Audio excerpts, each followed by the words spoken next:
Everyone, welcome to my channel Aarti's study hub. तो आज की वीडियो में हम डिस्कस करने वाले हैं Punjab university Chandigarh BA third semester के ए से इंग्लिश के यूनिट 2 पावर को। सो फ्रेंड, इससे रिलेटेड चैप्टर जो यूनिट 1 हम कहें, जो हमारा था नेचर, ऑलरेडी चैनल पे अपलोड हो चुका है, तो प्लीज़ जाके उसको चेकआउट कर लेना। एंड उसमें हमने काफ़ी चीज़ों को समझाया है, चाहे लिसनिंग है, स्पीकिंग है, राइटिंग है, उसके बारे में भी बता रखा है। तो एक और बात आपको जैसे पता है कि इस बारे हमारे 3 यूनिट होने वाले हैं, मे बी एक आपका होने वाला है, एक नेचर है, एक पावर है, एक ग्रोथ है और एक और कुछ है, ठीक है।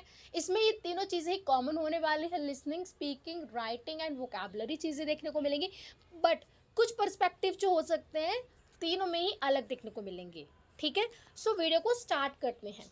तो फर्स्ट ऑफ ऑल मैं आपको बता दूं, तो आज के वीडियो में हम डिस्कस करने वाले हैं लिसनिंग, ठीक है, कि आखिर लिसनिंग क्या होती है, ठीक है। तो इस वीडियो में हम डिस्कस करेंगे लिसनिंग, फिर आगे की वीडियो में हम स्पीकिंग, राइटिंग और नोट टेकिंग को ख़त्म कर देंगे, ठीक है। 4 वीडियोस में ये आपका जो है पूरा यूनिट ख़त्म हो जाएगा।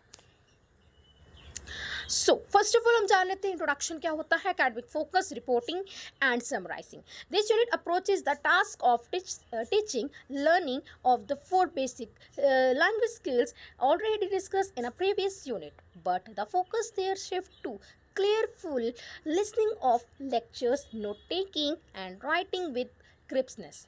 मतलब कि इन्होंने क्या बोला कि पिछले चैप्टर्स में आपने भी देखा होगा कईयों ने, ठीक है, कि पिछले चैप्टर में हमने राइटिंग के बारे में पढ़ा था, हमने वोकैबुलरी के बारे में पढ़ा था, हमने स्पीकिंग के बारे में पढ़ा था, हमने लिसनिंग के बारे में तो बिल्कुल पढ़ा था, ठीक है। तो कुछ अप्रोचेस के बारे में हमने पहले ही डिस्कस कर लिया है, ठीक है। और इसके बाद हम क्या कहते हैं, note taking, writing with crispness, ये सब हम देखेंगे, ठीक है। The theme of this unit being a power, we shall discuss in a various power equation between a different group of organisation and people, ठीक है। स्टूडेंट में work in a group of 4 or 5 and discuss how the paper is welded in different situation. So देखो, इसमें ज़्यादा कुछ बताने वाला है नहीं आगे, ठीक है। बस इसमें एक इम्पॉर्टेंट चीज़ ये है कि पावर क्या है इसमें, ठीक है। और अगर मैं आपको एक चीज़ और बताऊं, जैसे एग्जांपल दे रखा है यहाँ पे, for example private company and ordinary people. Private companies influence what ordinary people by through advertising and marketing. Ordinary people can influence company to stop marketing certain products through boycott or protests. After discussion, each group shall present their ideas to the class using the phrases. अब देखो, इसमें एक topic दे दिया है, ठीक है, हमें suppose कि एक प्राइवेट कंपनी और ऑर्डिनरी पीपल में हम क्या क्या चीज़ें हम देख सकते हैं। प्राइवेट कंपनी अपने इन्फ्लुएंस से क्या कर सकती है, लोगों को अट्रैक्ट कर सकती है, खासकर तो चिल्ड्रंस को अट्रैक्ट किया जाता है अपने प्रोडक्ट से। सपोज हम देखते हैं कि एक बर्गर का, आजकल हमके बर्गर या फ्रेंच फ्राइज़ के बहुत एड्स आपको दिखते होंगे, ठीक है, टीवी पे। तो ये बच्चों को भी इन्फ्लुएंस करते ही हैं ना किसी तरीके से। ऑर्डिनरी पीपल में से हम देखते हैं हमारे पेरेंट्स वगैरह, किसी का अपना क्या होता है, एक ओपिनियन होता है, बच्चों का अपना ओपिनियन होता है, ठीक है। तो पेरेंट्स कहेंगे बहुत अच्छी चीज़ नहीं होती है, बच्चे कहते हैं कि नहीं हमें खानी है, मतलब कि बर्गर के एड्स देख के, मतलब ये जंक फूड वगैरह की बात अगर हम इसमें एग्जांपल ले तो, ठीक है।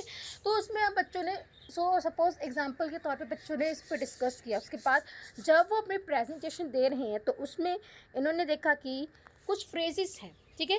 The focus of our discussion was, we discuss the following points, कि हम इससे स्टार्ट कर सकते हैं, ठीक है।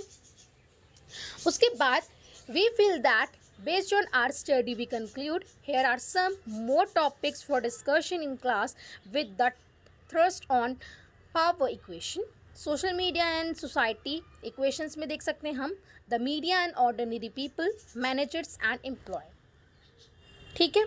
तो ये कुछ आपको देखने को मिल सकते हैं पैराग्राफ्स वगैरह।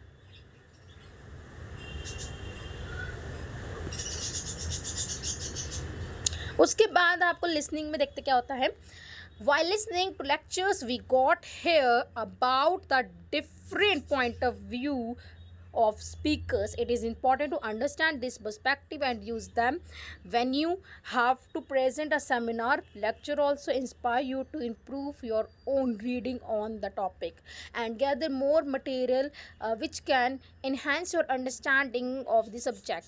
Which listening I think which listening carefully, you can jot down notes for future reference and further research. अब देखो इसमें इन्होंने सिंपल बात यही बोली है कि हमारे जो क्या कहते हैं कि जब हम लिसनिंग करते हैं, जैसे सपोज हमारे लेक्चर हमने कोई लिसनिंग किया तो हमारे अंदर एक डिफरेंट पॉइंट ऑफ व्यू होगा, किसी के अंदर कोई डिफरेंट पॉइंट ऑफ व्यू होगा, मेरे अंदर डिफरेंट पॉइंट ऑफ व्यू होगा, आपके अंदर डिफरेंट पॉइंट ऑफ व्यू होगा. ठीक है, तो सबके अलग अलग पर्सपेक्टिव होंगे जब हमारी अंडरस्टैंडिंग भी अलग अलग रहेगी.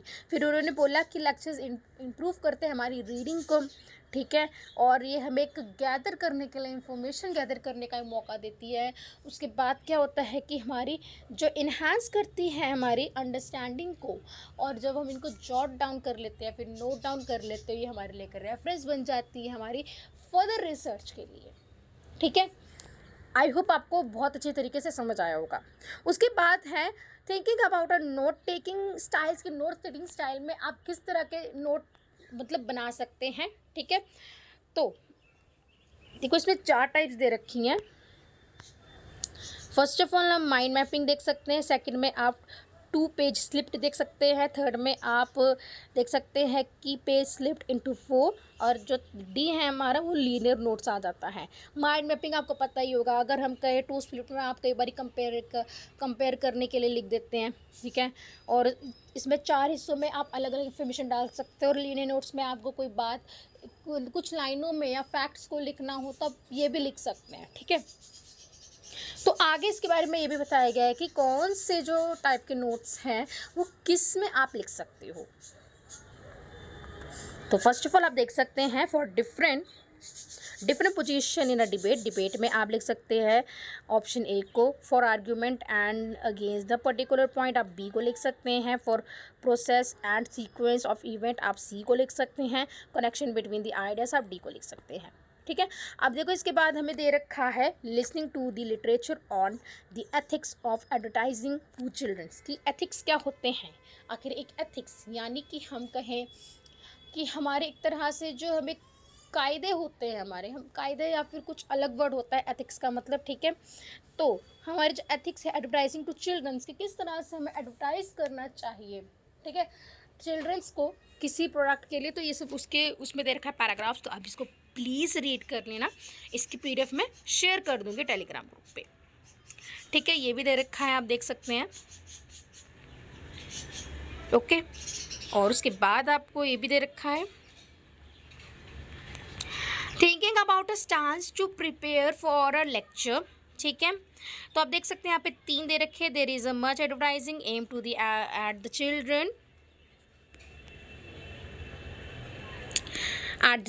in our country. ठीक है, do you think advertising to children should be regulated. Discuss what the stance you think the following group might be take on advertising to the children. Doctor, parents, advertiser and government. ठीक है, तो example के लिए अगर हम doctors की बात करते हैं तो doctor advertising unhealthy foods and drinks to children should be banned. कि डॉक्टर के अकॉर्डिंग ये सब बैंड होना चाहिए. ठीक है, चांस बन गया एक. It can lead to childhood obesity. Reason बताइए. चाइल्डहुड ओबेसिटी यानी कि बचपन से ही बीमारियां वगैरह हो सकती हैं. Obesity a condition where someone is so fat. हाँ सॉरी, देखो जब हम बहुत ज़्यादा फास्ट फूड खाते हैं तो आपने अक्सर कई बच्चों को देखा होगा ना, वो बहुत बचपन में ही मोटे लगने लगते हैं. तो ये ना एक कारण कई बार होता है, कईयों का कारण तो कुछ और होता है, बट कई बच्चे ना जब जंक फूड ज़्यादा खाते हैं ना तो बचपन में ही ज़्यादा मोटे होते हैं. तो इससे क्या होता है, उनको ओबेसिटी होती है. और आपको तो पता है कि जब हमारे अंदर फैट ज़्यादा होता है या फिर हमारे अंदर मोटापा ज़्यादा होता है तो ज़्यादा मोटापे से ही ज़्यादा बीमारियाँ लगती हैं. ठीक है, तो ओबेसिटी हम इसको कह देते हैं. ठीक है, तो ये दे रखा है, आप इसको देख लेना. उसके बाद आपको देखो मिलेगा कुछ ऐसा. पेरेंट्स का अपना advertising to aim to children to must be regulated. Stance दे रखा है. इसका रीज़न क्या दे रखा है कि जो है अगर होना चाहिए तो बट न्यूट्रिशन के साथ होना चाहिए, पेरेंट्स का ये कहना है, ठीक है। एडवर्टाइजर कहते हैं कि advertiser for children does not need to be regulated, ठीक है। It is no evidence to prove that the cause of कि ये जो चीज़ है कि उनके एडवर्टाइज़र और उनका जो, अगर हम कहें सपोज उनका फूड ओबेसिटी का कारण है, क्योंकि देखो एडवर्टाइज़र अपनी चीज़ में तो कमी नहीं निकालेंगे, है ना, ठीक है। तो यही चीज़ उन्होंने बोली। गवर्नमेंट भी क्या बोलेगी कि गवर्नमेंट भी बोलेगी कि रेगुलेट करने की बिल्कुल ज़रूरत है, ठीक है, क्योंकि ये चिल्ड्रंस के हेल्थ के सवाल है। तो आप देख सकते हैं identify the position with in the debate. अगर हम डिबेट में हमने देखा था कि 4 कॉलम वाला बनाना होता है, ठीक है। आइडेंटिफाई द सपोर्टिंग आर्ग्यूमेंट देखने को मिलता है, एडवर्टाइजर का सपोर्टिंग आर्ग्यूमेंट देखने को हमें मिलता है। WHO का अगर हम हेल्थ ऑर्गेनाइजेशन और डॉक्टर्स की बात करें तो there are the other causes of obesity like genetics and lifestyle changes भी देखने को मिलते हैं। अगर हम कहें कुछ हद तक डॉक्टर्स का भी अगर सपोर्टिव इसमें माना गया है, ठीक है, अकॉर्डिंग टू दिस पैराग्राफ, ठीक है। तो हम देख सकते हैं कि अगर हम सपोर्टिव आर्ग्यूमेंट की बात करें तो अकेडमिक लैंग्वेज में हम देखें use of present and past tense for research finding, ये भी बहुत इंपॉर्टेंट है, क्योंकि आपका लगभग अगर आपको बोला जाए 4 से 5 मार्क्स का, आई थिंक, क्योंकि सैम्पल पेपर थोड़ा चेंज है इस बार, ठीक है। तो मैं आपको सैम्पल पेपर का भी एक वीडियो बना दूंगी, ठीक है। तो देखो use of present and past tense for research finding, तो आप देख सकते हैं 89% ऑफ पेरेंट फील। अब देखो फील दे रखा है इसमें, ठीक है, फील, तो देख सकते हैं आप feel that advertising effect on demand that their children make a certain type of food. तो देखो आप इसमें ना बहुत सारे पैराग्राफ दे रखे हैं, ठीक है।